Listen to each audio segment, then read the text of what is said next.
conceitos. Então, lembra que eu citei o Kanner lá? O Kanner falava que era um distúrbio autístico do contato afetivo.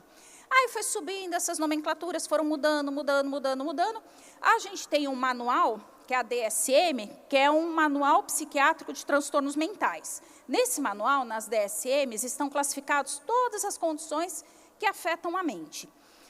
Desde da terceira DSM, o autismo entrou lá nessa classificação. Agora, nós estamos na DSM-5, que ela foi lançada em 2013, então ela já consta lá o transtorno do espectro autista. A cada 10 anos, mais ou menos, eles atualizam isso. Então, acredito que deve estar para sair uma atualização.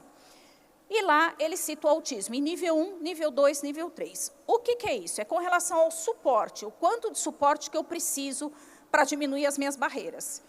O nível 1, falando para dentistas, é aquele paciente que a mãe só precisa orientar como qualquer criança. Mãe, apresentar, olha, isso aqui é escova, isso daqui é a pasta de dente, eu coloco a pasta de dente na escova, eu levo para a boca, eu faço um movimento assim.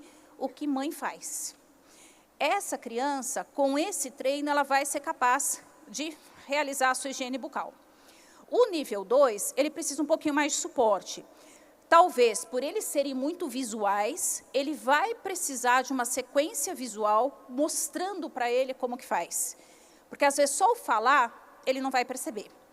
E o nível 3, naquele momento de diagnóstico nível 3, se você der escova para ele na mão, às vezes ele não sabe nem o que é aquilo, nem para que serve. Se põe de um lado, se põe do outro, se põe na boca ou não, ele não sabe.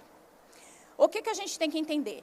Que quanto mais terapia essa pessoa faz, o diagnóstico não muda, ela é TEA, o resto da vida, mas ela oscila nos níveis.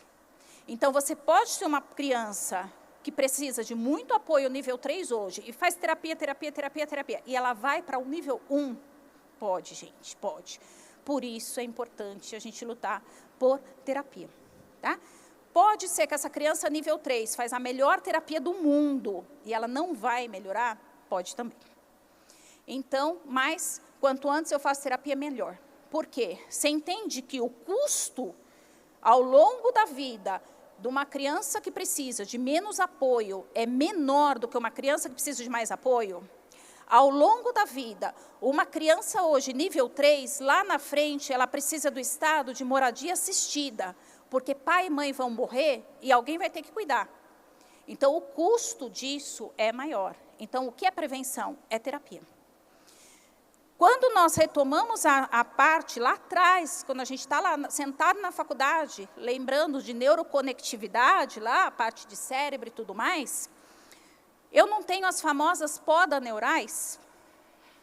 Se eu tenho uma área do cérebro que eu não uso, o que vai acontecer na poda neural? Eu perco. De uma forma simples de falar. Se eu começo com intervenção precoce, eu começo a estimular aquela área do cérebro do meu paciente, ele vai estimular, ele vai melhorar. Tá? Então, a gente tem que lutar muito por isso. Esse é o livro da DSM, e a DSM, todo especialista em paciente com necessidade especial tem esse livro. Né? A gente costuma até dizer que praticamente ele fica ali na cabeceira, né? Só que você não pode ler muito, que você vai se autodiagnosticando com várias condições. Então, evita, não leia com muito afinco, porque você vai se achando, né? Você fala, meu Deus, eu tenho esse também, nossa, esse também. Então, não leia assim, por cima, o que precisar, né? Não leia tudo. Mas a gente se identifica com algumas condições ali. E o que é o autismo? Então, eu tenho que ter comunicação, sociabilização, mais comportamento. Antes, falava-se em tríade do autismo, que eram essas 3 coisas. A partir da DSM-5 é a bíade, porque os psiquiatras que escrevem esse manual, eles entenderam que a forma de eu me comunicar, eu estou sociabilizando. Então, isso está junto. Tá? Então, dessa forma que eu tenho, mas o que tem de importante? Ele aponta as dificuldades adaptativas do autismo e as alterações sensoriais. Né? Então, é uma coisa nova a gente falar que autista pode ter o transtorno do processamento sensorial? Está lá, gente. Lembra, o Kanner, em 93, falou. Aí você vê os vídeos na internet, a pessoa falando umas coisas, você fala, meu Deus, mas já estava lá no primeiro artigo falando. Né? Então, não tem novidade. Então, são essas as condições. pensando na exposição nas dificuldades sensoriais. Bom, ABA é a terapia hoje mais indicada para o TEA, é a terapia que tem a disponibilidade no SUS, é uma terapia que é uma prática chamada em prática baseada em evidências. ABA não é só para autismo, ABA é para qualquer pessoa. Qual a ideia dele?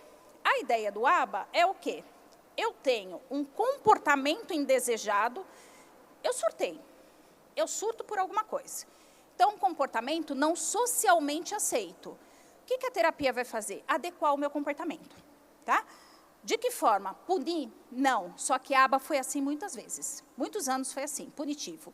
Repetitivas, né? Então, foi muitas vezes assim. Então, tem um ABA já mais modificado, a ideia não é punir, a ideia é adequar um comportamento inadequado. Então, é observado um comportamento inadequado, eu vou trabalhar para modificar aquele comportamento.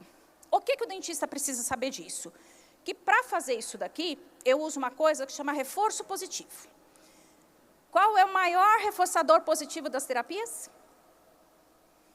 Bala, né? Bala. Então, eu fiz o meu comportamento, troquei, fiz a minha repetição, o que a terapeuta dá para o nosso paciente? Jujuba, balinha fine, né? Lembra que ele faz 20 horas, 40 horas, ele faz em casa. Gente, se a gente não começar a fazer parte dessa equipe multiprofissional, essa terapeuta, ela acha que está tudo bem, que é assim. Aí ela não entende a nossa questão, que ele vai ter cárie, né? Então, a gente precisa conversar. Dá para trocar esse reforçador positivo? Dá. Tem forma para isso, dá para trocar. Mas a gente precisa saber. Vamos lá? Vou passar rapidinho, eu explico tudo isso. Bom, então, o que é a ABA? Eu vou adequar o meu comportamento, tá? Aí você pensa, só autista tem comportamento inadequado? Não, né? Olha só, vamos supor, você está lá num ponto de ônibus, esperando um ônibus, choveu, tem uma baita poça, aí passa um espertinho em cima da poça e te dá um banho de água suja. Você vai ter um comportamento adequado ali, em relação a ele? Totalmente inadequado. Mas esse comportamento tem níveis também de ser inadequado. Então, você, ao longo da vida, você vai aprendendo também, mesmo dentro do seu comportamento inadequado, como reverter. Ou, às vezes, a gente tem também os nossos surtos e você vê que foi inadequado e você volta. Só que a gente tem capacidade de fazer isso sozinho. E muitos não. Por isso que muitos fazem terapia. Para você fazer o quê? Adequação dos seus comportamentos. Porque a gente tem que ser socialmente aceito. Tá? Então, é isso, é a terapia do autismo.